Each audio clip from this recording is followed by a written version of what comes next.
Good morning. Hi, this is Dr. Bob Flower with your weekly master pattern report. And this is our report for Monday, June 1st. Okay, let's look at last week's predictions and calls. Oil is up, which we anticipated, as is our STP stock. If you recall, it hit $17 last week. We had, and that's up from $5 in January, by the way, folks. Interest rates are rising, as we said, and will continue here for a while anyway. And the dollar is falling, and that looks like it may continue and may even accelerate.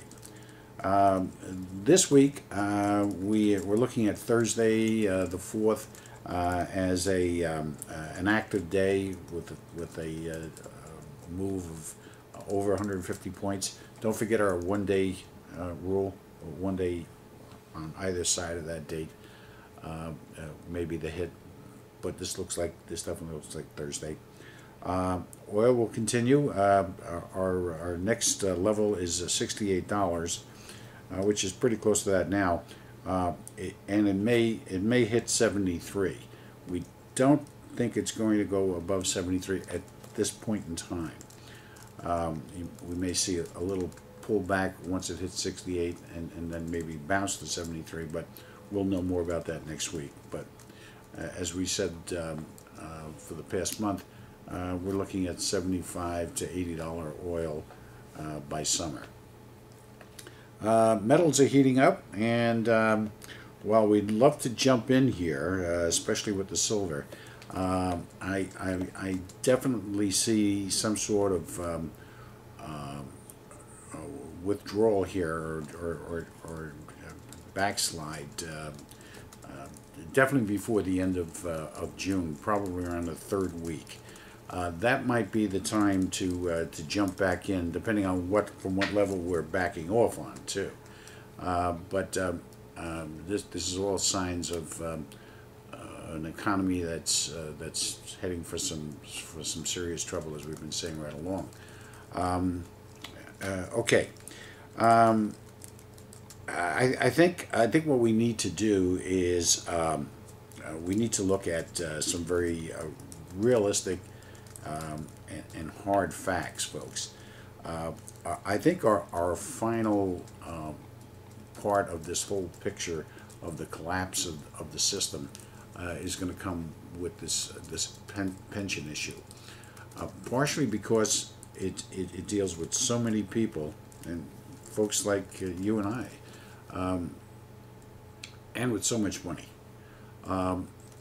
And further, with so much of a burden. I mean, this is not an issue that that the government can come in and fund. This is something where the burden under the Pension Protection Act of 2006 secures pensions by way of employee pay-ins, okay, and or taxpayer taxes, like in the case of New York State Teachers Fund, where their fund is actually guaranteed by New York State, which means that the people of the state have to pay for any shortfalls in the pension funds. Now, and this is, by the way, destroying California. Partially, will destroy the U.S. government. It's going to destroy the whole country, along with other factors. The chief among them being, as we were saying right along, they're not dealing with the real estate issue. The real estate is still falling, maybe leveling off in places, but it's still a very, very weak market and dragging everything around it down. It's like a cancer, you have one little bad spot in a whole beautiful body, and that one bad spot may well take over. That's what's going on here with the real estate. They're still not addressing it. Lower interest rates are not, they'll help, but it's not the answer. That's not. Go to our website, our Gilchrist website. and you'll see a couple of programs that we're proposing there. Or go to our blog, which you see the address right here. A little bit about Obama, on the good and the bad. On the good part, he's definitely solving the greed issue. I mean, not only is it getting more and more impossible for people to do business, they're scared as all hell from doing anything that's perceived as being, like hungry. So he's working hard on that.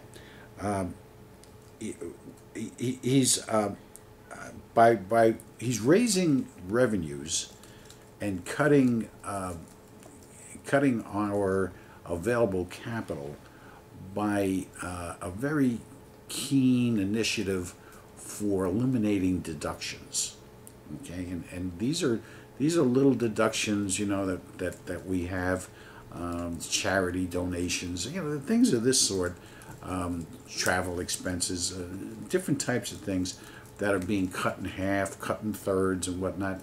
Which at the end of the year, depending on what kind of money you're making, I mean, you could be looking at who knows, $10,000, $12,000, $4,000, again, depending on your income. So it's not a tax increase per se, but it's a loss of wealth. It's a loss of income that we're suffering. The biggest complaint I have about what's going on with the current administration is this class warfare issue. They are really playing this well. They are keeping things apart by, the rich and the poor, the white and the black, the conservative and the liberal, Republican and Democrat. And that is a master manner for keeping people away from what's going on and what they're doing. Okay? So keep that in mind, folks. Look for the common ground. Don't put on this conservative hat or this liberal hat, because you're playing right into their hands. I don't care how correct you think you are, you're wrong, because you're being led astray. The common ground is the way to go. In other words, if he's right on this, you give him credit. If he's wrong on this, you give him hell. Okay? I promise you I was going to try and make one of you a millionaire. All right. Cap and trade. If this thing ever passes, I can't even talk about this thing. You want to become a cap and trade broker. You want to take energy credits from one part and sell them to the other part. Don't get greedy though, because you may end up being taxed out of existence, or cursed, or put in jail or something. I don't know. Sent to Guantanamo. I'm not sure what they're going to do with this. But cap and trade. We'll talk more about that in the future. But if it passes, and I think it will eventually pass in some way or another, because there's too much money in it for the government, and there's too much money in it for the new frontier, those who are coming into power. As the power shifts in the culture and in the world and in the United States, there's this new group, coming in that are kind of like on the inside, and this is one of the areas that they're going to be doing it. The other, water. We're going to be talking about water next week. Listen, hang in there. We've got some good ideas about what to do here. Go to our website though, and the blog, and let's hear from you. Have a good week.